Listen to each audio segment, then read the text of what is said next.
Hello and welcome to The View. Thank you for joining us. I'm Barbara Serra.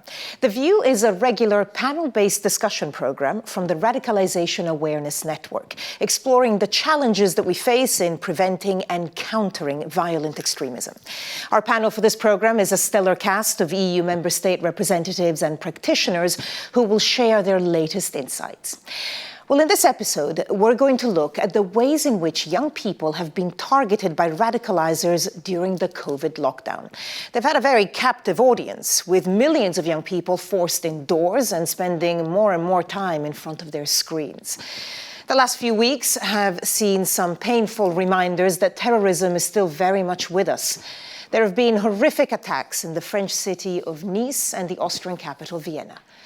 So what do these incidents tell us about how terrorism and extremism are evolving? And what do we make of reports that children as young as 12 have been targeted by the extreme right during lockdown? There's a lot of anger and resentment out there. Once we emerge from COVID, what will be the extent of extreme right activity that is revealed?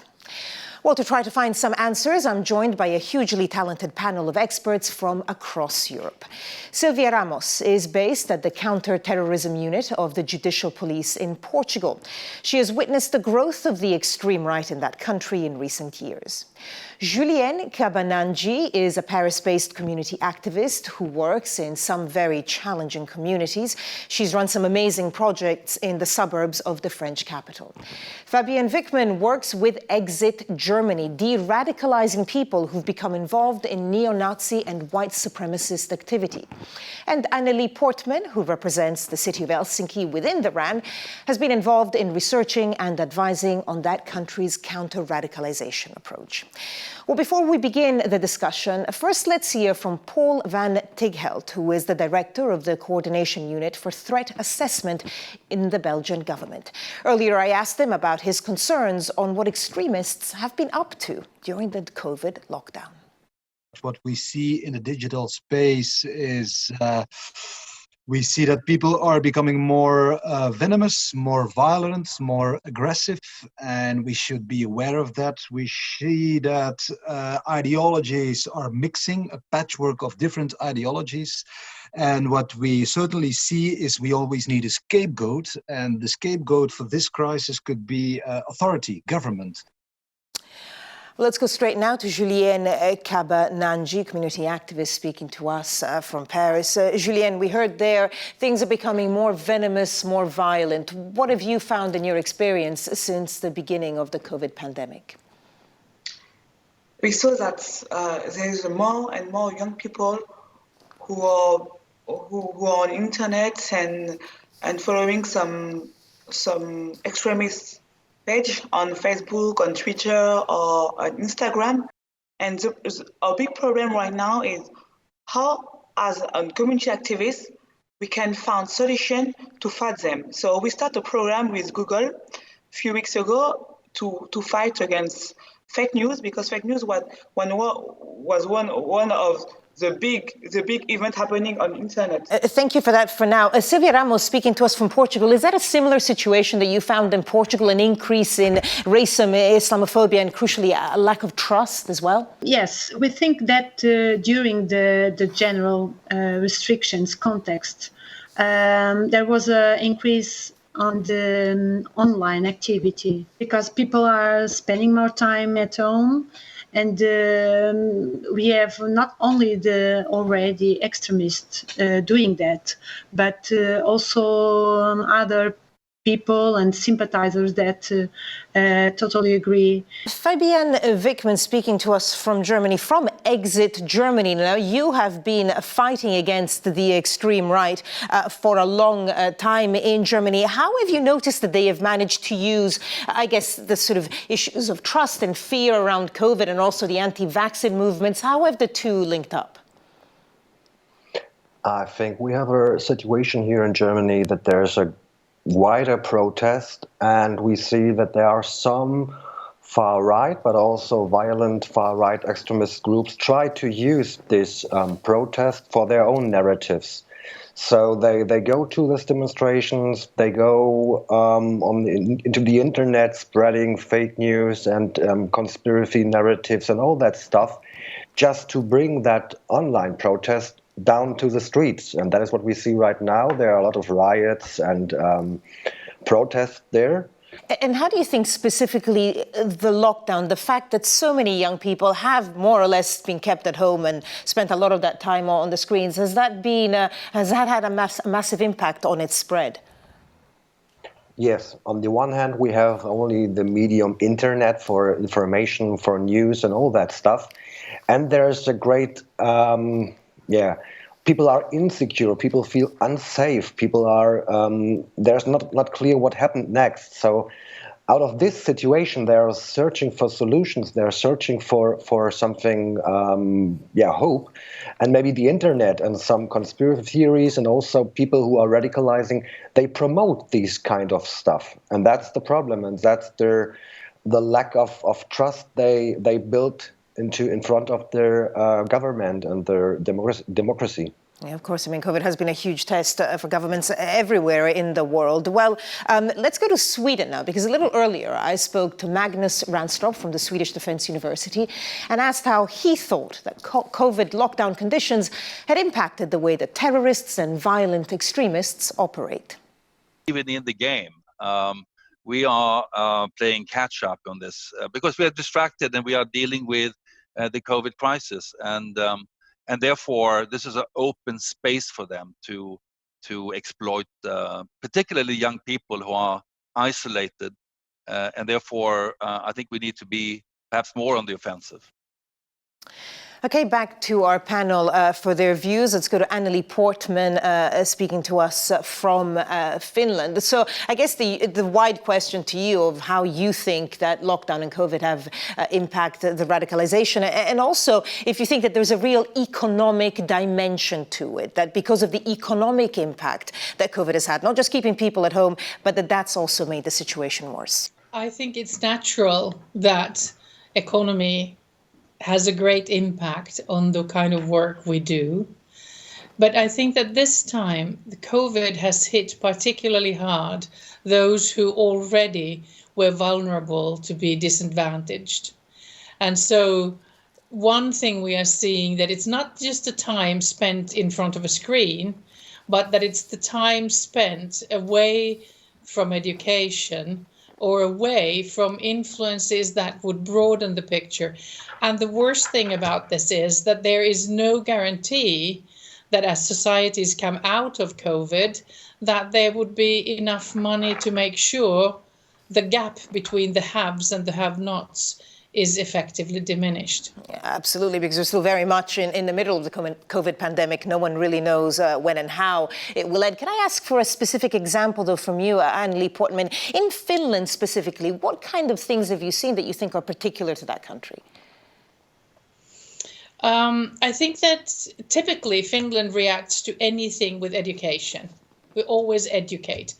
So on the positive side, we have seen a massive moving towards digital education and a massive move to try to tackle fake news by teaching both adults and youngsters how to recognize fake news. Unfortunately, at the same time, we've seen a huge surge in QAnon type of activities and people believing their narratives. Okay, well, Anneli Portman, as you say, education obviously a key tool in trying to defeat this. So that's the Finnish solution or part of it. Because of that, let's get one final insight from Tarja Mankinen from the Finnish Ministry of the Interior. Earlier, I asked her if governments are ready for the challenges ahead. Governments and practitioners are never doing enough. It's the fact that we always have to do more and more. And this phenomenon is evolving all the time. So we need new measures and new strategies and new practical things, practical measures. I think the most difficult is that in many countries, we have strategies and action plans, but do we have enough concrete measures on a grassroots level? Well, let's get final thoughts on that from our panelists. So, Julien Cabanangi, coming back to you, new practical, concrete measures. What do you think those could be where you work, for example, in some of the banlieues in France? So we use sport because sport is the most easier way to bring young people together, girls and boys, and talk about French Republic, talk about the threat to the Republic, and try to create a new hearable speech about a common identity.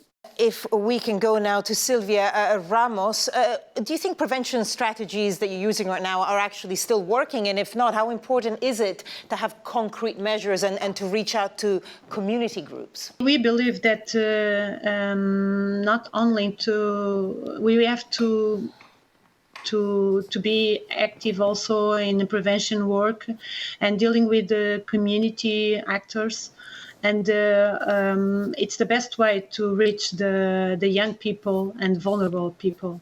Fabian Wickman speaking to us from Germany. Fabian, what's interesting is that, of course, the extreme right always has a deep nationalist stroke nativist root to it. So specifically in the kind of work that you have done, what have you found works and what strategies would you like to see put in place when the COVID lockdown lifts, or, whenever, or even now, that you think would be effective in countering this? So right now is what we need, where something like new developings in online street work, new developings in online outreach. But the problem is that there's no infrastructure right now. So most of the NGOs do their job really good, and they try to solve the problems right now, also connected to COVID, but they didn't have the resources to do this right now. So there's no communication structure to do this right now.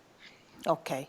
Anneli Portman, final point to you. You mentioned a little earlier in the discussion how education is seen as key in Finland and often a part of the solution. I mean, obviously, it's always good to, pick ideas from other European countries, but what other ideas would you suggest, for other member states or that you have found are effective? And especially, I guess in light of the fact that in many places the schools were closed and are partly still closed. I think that one of the essential things is, when thinking of where to direct finances, youth work is something the finances should not be spared there. Because whether it is digital youth work or whether it is actually going out there, because we've seen that youngsters all over the place do not just sit in front of their screens, but they gather outside as well. So they need safe adults.